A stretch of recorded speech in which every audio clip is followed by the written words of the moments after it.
Welcome back. How are you guys doing? Great job on your first project, the two little teacups. Everybody, wonderful job.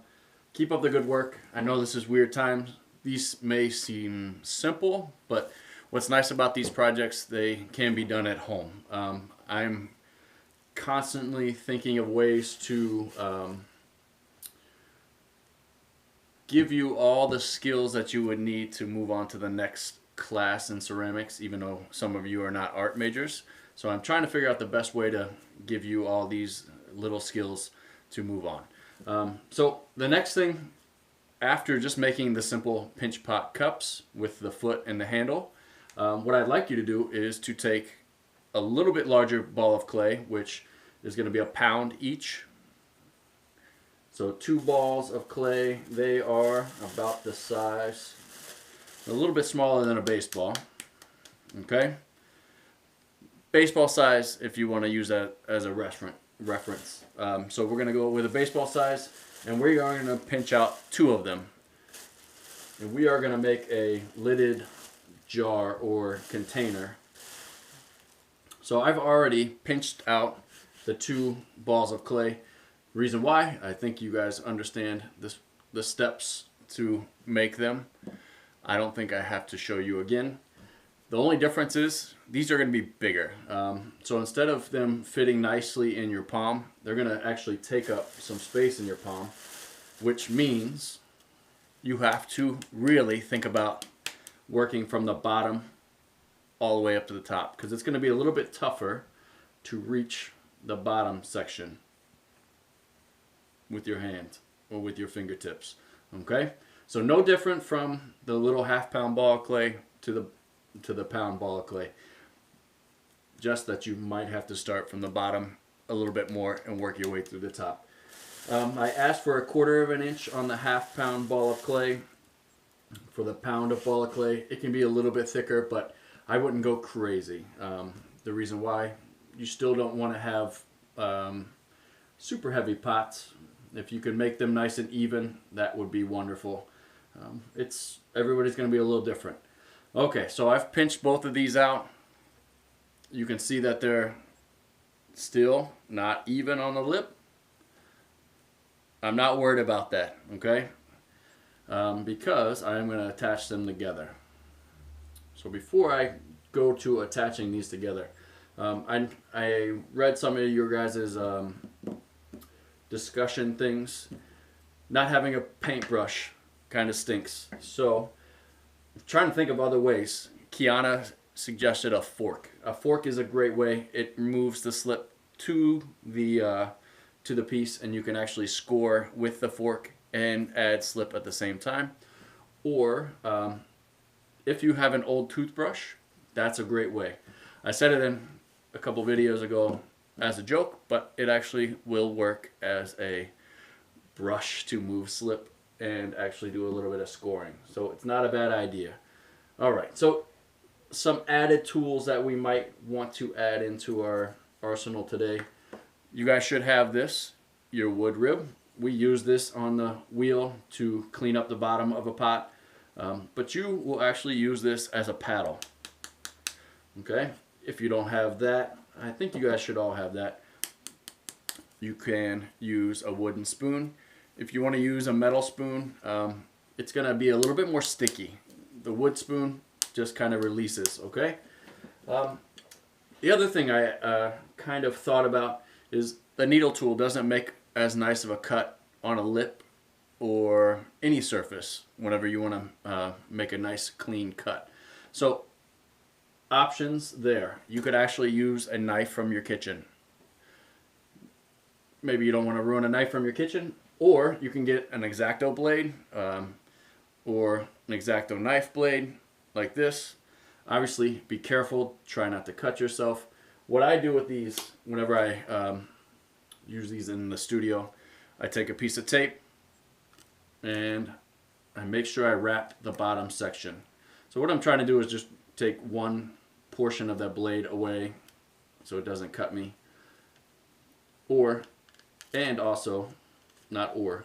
Also it helps you find it. later on. I normally have a piece of string attached to it as well. Kind of helps keep track of this guy.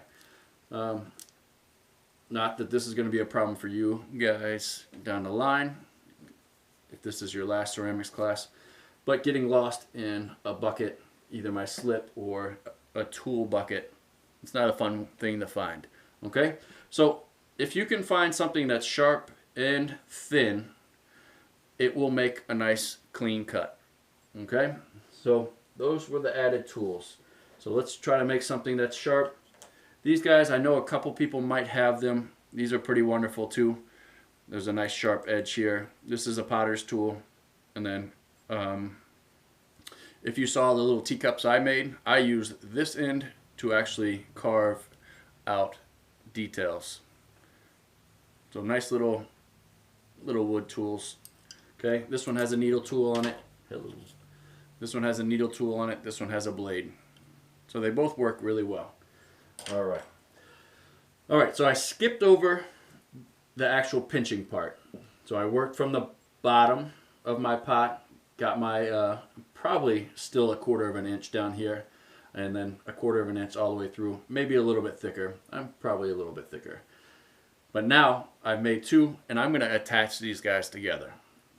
So as you see over here, I have balled up paper. I already did it so it's not so loud. Put some paper in there. You can also do it without the paper. The paper just adds a little bit of structure, the guts for right now. If you want to go without the paper, there's a chance that you could crush or misshape your form. All right, so I got paper in there, a little bit of paper here. Okay, I don't need a ton. I want to be able to push and paddle and move the clay around, so it doesn't need to be completely full. What I'm going to do is put them together. First thing, I need to grab my slip. So I'm going to slip right around the lip of my first pot. Go ahead and slip this one as well. So slipping and scoring. I think a lot of you found out it's very important to make sure things stay attached. So I'm going to grab my needle tool or your fork, or here's another tool that you guys probably don't have. This is not a regular metal rib. It's got serrated edges on it. I can also rough up the surface. Okay, I'm going to do it with the needle tool because I think you guys all have that, or at least a fork. So I'm going to break the surface up. Remember, don't be shy, because this is how you keep things attached. Okay, that one's scored. This one is scored as well. Okay, remember, you don't need a ton of slip. So the other thing is, if you're using your finger to move your slip over to your pieces, just clean them off every time you do it. It just makes it for a nicer, cleaner pot. And then you're not trying to fight it being slimy. All right, so I've got my 2 sides, my paper inside, my slipped and scored lip, and I'm gonna just kind of match them up. Okay, so what I'm doing is I'm pushing them together gently. I'm not trying to change the shape necessarily right now. Okay, notice that it's not perfect. Remember, we learned that on the first Pinchpot cups. They are not perfectly round or geometric. So I have this whole thing. I can't see the paper anymore. If I could see light, I can't see light anymore. What I'm going to do now is take my pointer finger and I'm going to pull down towards one of the pots. Okay?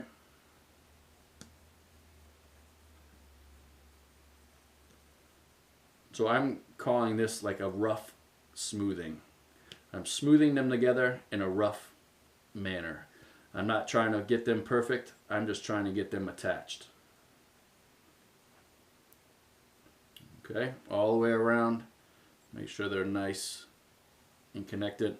Okay, what I'm going to do now is flip it over. So this was my #1 pinch pot that I smoothed that direction. I'm going to actually smooth it the other direction now to try to get it attached. So take your time.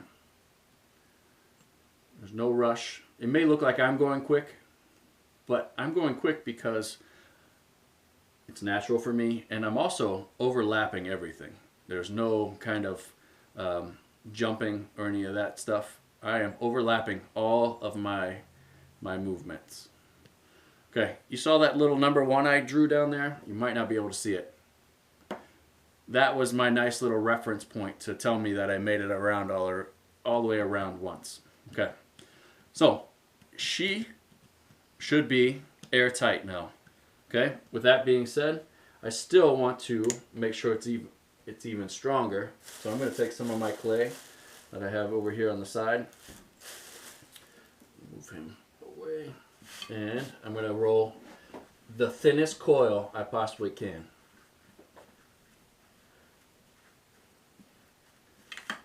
It's like playing with your Play-Doh when you were youngsters. I don't need that much. I already longer than, so make sure you get it nice and thin. The reason why we want it nice and thin, we're trying to kind of protect or fill in the little spot where we connected the two. If you have a huge coil, that means you have to smooth that huge coil out. So if you need a small coil, you don't need anything giant. All right, I'm going to skip the slip part this time because this is wet and this is wet. So I'm going to skip that part this time. I know I've already slipped and scored it, but I am going to score the surface. All right. Sometimes you can get away with scoring the surface without the slip. That is if the clay is wet on wet. All right. So both surfaces are going to be scored. I'm trying not to go all the way through. Notice the only time that I'm placing the object or pot or whatever I'm making on the table is when I have to transfer to a next stage. So transfer to making a coil or transfer to making score marks on one object. What I want you to do is always kind of hold it in your hand, love it, treat it nice. All right. So score it all the way around. So I'm going to put him back down, and I'm going to really quickly just make squiggle marks over the top of this.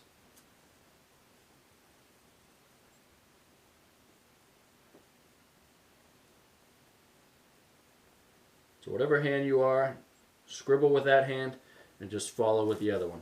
Notice there's not a lot there. That's okay. I'm good with that. I'm going to take the tail and I'm going to hopefully put that in the middle of where I think my two pots meet, and I'm going to gently push down .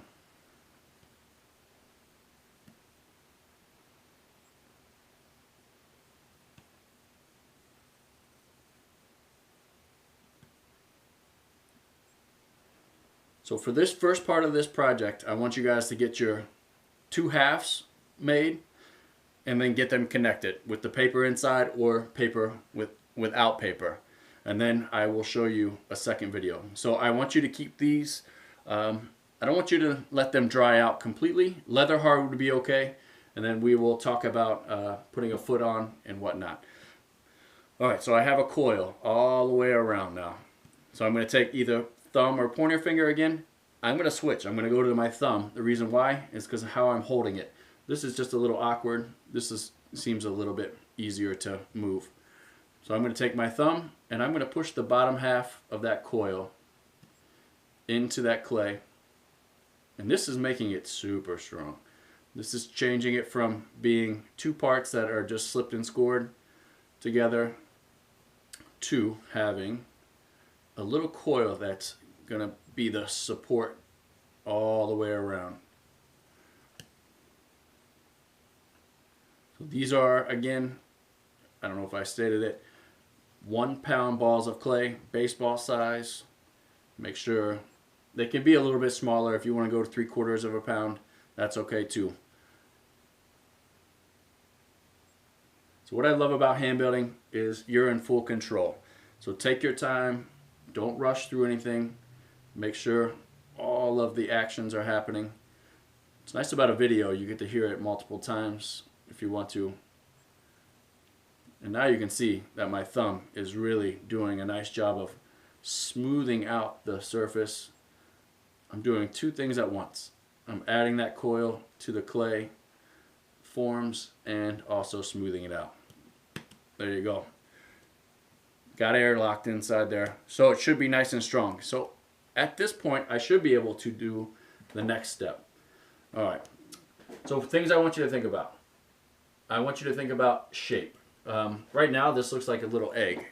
If you want to, you can change the shape. You can elongate it. You can paddle it and make it longer. I can try to square it up, or not necessarily square it up, but flatten it out a little bit. Make it a little bit more like that. Okay? So you saw what I just did. I just pressed it and smushed it together. What I can do now is take my wood trim tool and actually paddle. This is going to do a couple things. We talk about compressing on the potter's wheel. This is compressing the surface when you paddle it. All right? And it also, my tool's a little dirty right now, but I can actually start to smooth things out just by paddling over the top. Just like when you're pinching, you don't want to go paddle here, paddle here, paddle here, paddle here, paddle here. You want to overlap.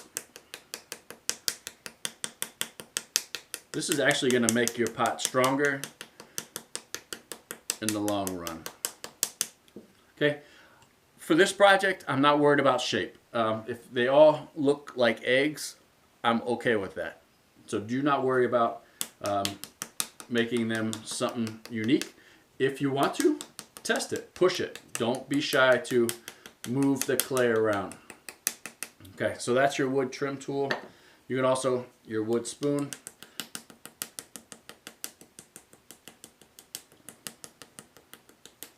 So these videos are going to get a little bit longer. I figured out YouTube.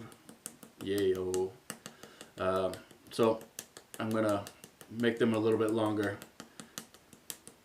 Make sure your walls in your pots are even. If you have a thin spot, I have a little thin spot here, I can tell. So a little bit more fragile. Just make sure you're even all the way around, all right? So what I want you to do for the first part of this project, you guys don't have to do that today. You don't have to do it Friday. I would say maybe do it on Monday after you get back from the weekend, is to have this guy made and at the leather hard stage. Okay? Sound like a plan? I hope everybody is well. I miss you guys greatly. I don't think you understand. I'd rather be talking to you guys face to face. This is so weird for me, but I'm glad you guys are all on board. You guys are doing great. Stay positive, stay inside. Yeah, remember, I will fire things for you guys if you want them. If you don't want them, what we'll do is we'll recycle this clay somehow, some way later on down the line. But remember, keep your pieces until the end of the semester. Don't throw anything away until I say you can, okay? That means put them on a shelf. Make sure they stay alive. All right, guys and girls. Bye. See you next time.